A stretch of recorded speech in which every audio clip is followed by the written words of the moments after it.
So welcome. It's Thank you. nice to meet you, Maggie.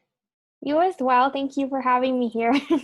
Totally. No, I was super impressed with. Well, basically, you're a very young person in this space, and you seem to be doing a lot of stuff, like a lot further than most people get in 10 years.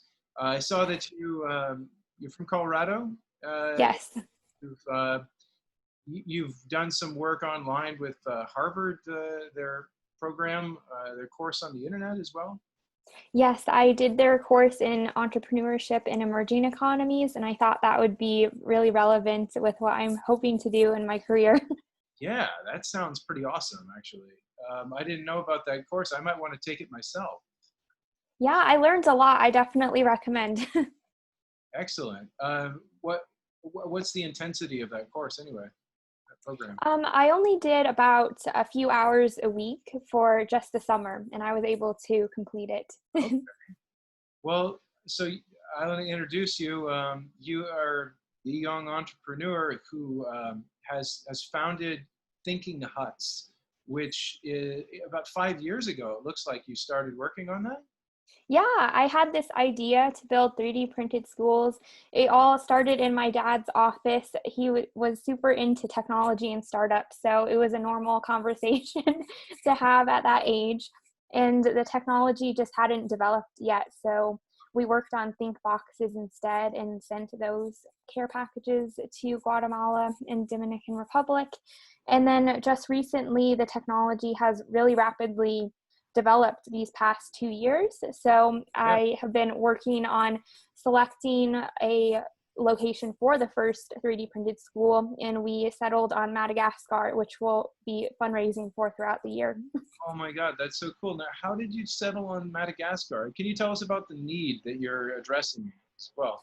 Yeah, I'm addressing the issue of overcrowding, and the overall goal here would also address encouraging innovation in governments that do not invest in research and development.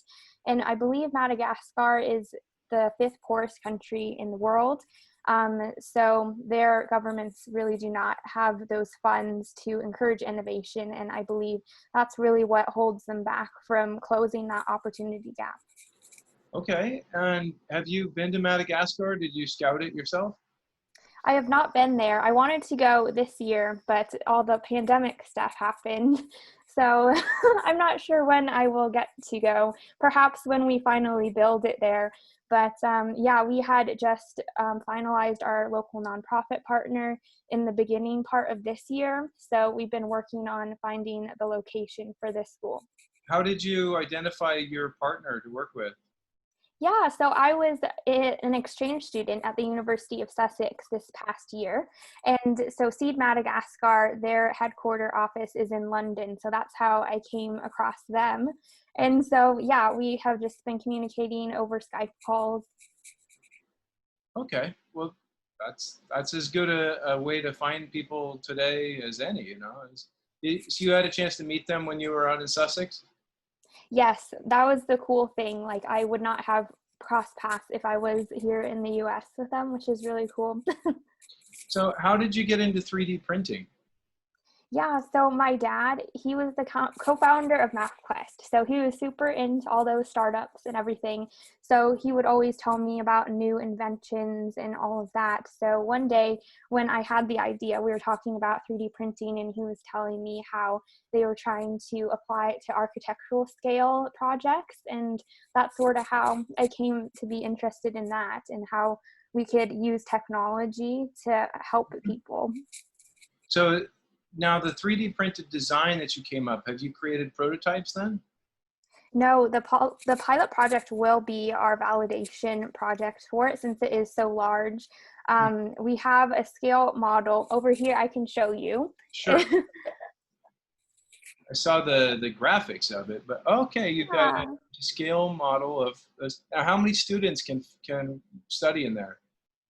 We're anticipating 50 to 80, but we'll modify the design based on the community we end up picking Hmm. for the first school. And yeah, for this model, it's made out of wood, but the final a version of the school will be a hybrid of like the concrete mixture that our 3D printer partner creates, and then local materials for the roof and like doors and everything else. Can you tell a bit more? What were those materials that you'll be using, you said? Yeah, so the concrete, it'll be a modified like mortar, they call it. So it will decrease the carbon emissions by up to about 30%.